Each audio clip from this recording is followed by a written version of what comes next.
സമീപകാലത്ത് നടന്ന തിരഞ്ഞെടുപ്പുകളിലൊക്കെ കോൺഗ്രസിൻ്റെ പ്രചരണ പ്രവർത്തനങ്ങളിൽ സജീവമായി രംഗത്തിറങ്ങുന്ന ഒരാളാണ് രവീന്ദ്രൻ. നമുക്കെല്ലാം പരിചയമുള്ള ഒരു മുഖം. കഴിഞ്ഞ ദിവസങ്ങളിലൊക്കെ ഇടതുപക്ഷത്തിന് വേണ്ടി ഒരുപാട് സാംസ്കാരിക പ്രവർത്തകരും ഒക്കെ ഇവിടെ വന്ന് പരിപാടികളൊക്കെ നടത്തി മടങ്ങിയിരുന്നു. പക്ഷേ കോൺഗ്രസിൻ്റെ ക്യാമ്പിൽ അങ്ങനെയൊന്നും കണ്ടില്ല. ആകപ്പാടെ വന്നത് ജോയ് മാത്യു മാത്രമാണ്.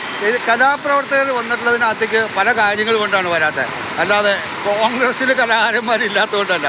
യൂട്യൂബിൽ കലാകാരന്മാർ ഒരുപാട് പേരുണ്ട്. എടുത്തു നോക്ക്, എത്ര പേരുണ്ട്. വീട് കയറി ചിത്രങ്ങളൊക്കെ വരച്ച ആളുകൾക്ക് കൊടുക്കുമ്പോൾ അവരോട് എന്താ പറയുന്നത്? നമ്മൾ ഈ യുഡിഎഫിൻ്റെ തിരിച്ചുവരവിനെ കുറിച്ചിട്ടും ഈ നശിച്ച ഭരണത്തെക്കുറിച്ചിട്ടുമാണ് നമ്മൾ സംസാരിക്കുക. പിണറായി സംഘം ഉണ്ടാക്കിയിരിക്കുന്ന ദോഷങ്ങളെക്കുറിച്ചിട്ടും അവരുടെ പട്ടിണി പ്രശ്നങ്ങളെ കുറിച്ചിട്ടുമാണ് നമ്മൾ സംസാരിക്കുക.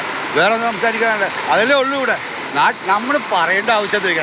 അവരുടെ കഷ്ടങ്ങളെ കേട്ട് അവർക്കൊരു നിർവൃതി അടങ്ങി കൊടുക്കുക, അവർക്കൊരു സന്തോഷം കൊടുക്കുക, അവരുമായിട്ട് സൗഹാർദ്ദം പങ്കെടുക്കുക, ഇത്ര മാത്രം ചെയ്താൽ മതി ഇവിടെ. നമ്മൾ കാണുന്നവരെല്ലാവരെയും എല്ലാവരും നമ്മൾ നോക്കിക്കഴിഞ്ഞാൽ മനസ്സിൻ്റെ ഉള്ളിൽ വന്നിട്ട് പറയാതെ പറയുന്ന വിഷമമായിട്ടല്ലേ നിൽക്കണേ. അവരെ വീട്ടിൽ ചെന്ന് അവർക്ക് അവരുടെ പടങ്ങളെല്ലാം വരച്ചു കൊടുക്കുക, അവരുടെ ഫാമിലി ഫോട്ടോ വരയ്ക്കുക, മനസ്സിലായില്ലേ?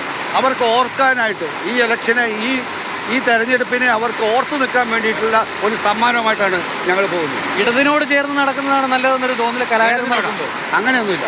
അതെന്താണ് ഇടത് വലുതെന്നൊരു കലാകാരനുണ്ടാകും. കലാകാരൻ നേരിനും നേർമയ്ക്കൊപ്പം നടക്കുന്നത്. ആ നേരും നന്മയും ഇവിടെയാണ്. അതുകൊണ്ട് അതിനൊപ്പം വരുന്ന കലാകാരന്മാർ.